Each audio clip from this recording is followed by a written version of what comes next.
Hi, welcome to my channel. ಇವತ್ತು ನಾನು ತುಂಬಾ ಸಿಂಪಲ್ ಆಗಿ ಹಾಗೂ ಟೇಸ್ಟಿ ಸೀಸನಲ್ ಹಲಸಿನ ಹಣ್ಣು ಅಂತ ಹೇಳ್ತಾರಲ್ವಾ, ಅದರ ದೋಸೆ ಮಾಡೋದನ್ನ ತೋರಿಸ್ತಾ ಇದ್ದೀನಿ ನಿಮ್ಗೆ. ಅದಕ್ಕೆ ನಾನು ಫಸ್ಟ್ ಕೆಲವೊಂದು ಹಳ್ಳಿ ಕಡೆ ಎಲ್ಲ ಇದಕ್ಕೆ ಬಕ್ಕೆ ಹಣ್ಣು ಅಂತಾನೂ ಕೂಡ ಹೇಳ್ತಾರೆ. ಆದ್ರೆ ಸಿಟಿ ಸೈಡ್ ಎಲ್ಲ ಇದಕ್ಕೇನೆ ಕೂಡ ಹಲಸಿನ ಹಣ್ಣು ಅಂತ ಹೇಳುವುದು ಜಾಸ್ತಿ. ಇದನ್ನ ನಾನು ಫಸ್ಟ್ ಕ್ಲೀನ್ ಮಾಡಿ ಇಟ್ಕೊಳ್ತಾ ಇದ್ದೀನಿ.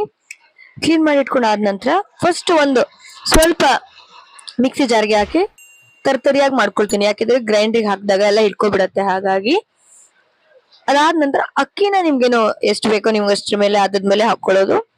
ಅದಾದ ನಂತರ ಇದನ್ನ ನಾನು ಗ್ರೈಂಡಿಗೆ ರುಬ್ಕೋದಿಕ್ಕೆ ಹಾಕೊಂಡಿದೀನಿ. ಹಲಸಿನ ಸೊಳೆ ಕೂಡ ಹಾಕೊಂಡಿದೀನಿ. ಅದಾದ ನಂತರ ಇದನ್ನ ನುಣ್ಣಗೆ ರುಬ್ಕೊಂಡು ತೆಗೆದಿಟ್ಕೊಳ್ತಾ ಇದ್ದೀನಿ. ಇದನ್ನ ನಾವು ಫ್ರೆಶ್ ಆಗೇನೆ ಮಾಡ್ಕೊಳ್ಬೇಕು. ಹುಳಿ ಬಂದ್ರೆ ಇದು ದೋಸೆ ಏಳಲ್ಲ. ಇದು ಆಗಿ ಬೀಸ್ಕೊಂಡು ಹಾಗೇನೆ ದೋಸೆ ಏರ್ಕೊಳ್ಬೇಕು. ಇದಕ್ಕೆ ನಾನು ಸಿಹಿ ಆಗಿರೋದು ಮಾಡ್ತಾ ಇದ್ದೀನಿ. ಸಿಹಿ ಬೇಡ ಅಂದ್ರೆ ಬೆಲ್ಲ ಹಾಕೊಳ್ಳೋದನ್ನು ಕೂಡ ಸ್ಕಿಪ್ ಮಾಡಬಹುದು.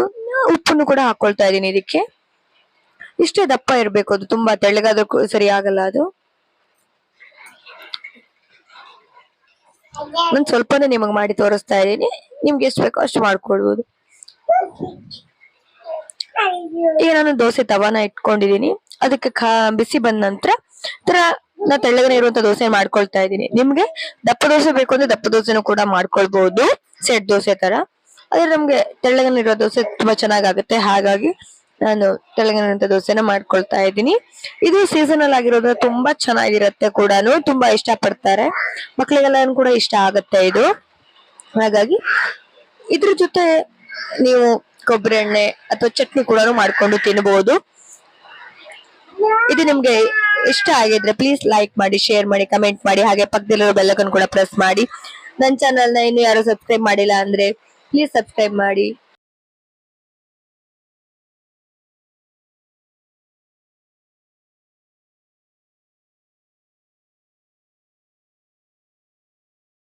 ಒಂದ್ 2-3 ದೋಸೆನ ನಾನು ಮಾಡಿ ತೋರಿಸ್ತಾ ಇದ್ದೀನಿ.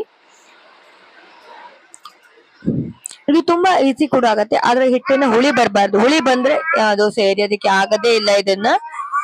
ಹಾಗಾಗಿ ಹುಳಿ ಬರ್ದೇ ಇರೋ ತರ ಫ್ರೆಶ್ ಆಗಿ ಹಿಟ್ಟು ರುಬ್ಕೊಂಡು ಮಾಡ್ಕೊಳ್ಳೋದು ತುಂಬಾ ಅದಕ್ಕೆ ಸರಿಯಾಗಿರತ್ತೆ. ಹಾಗಾಗಿ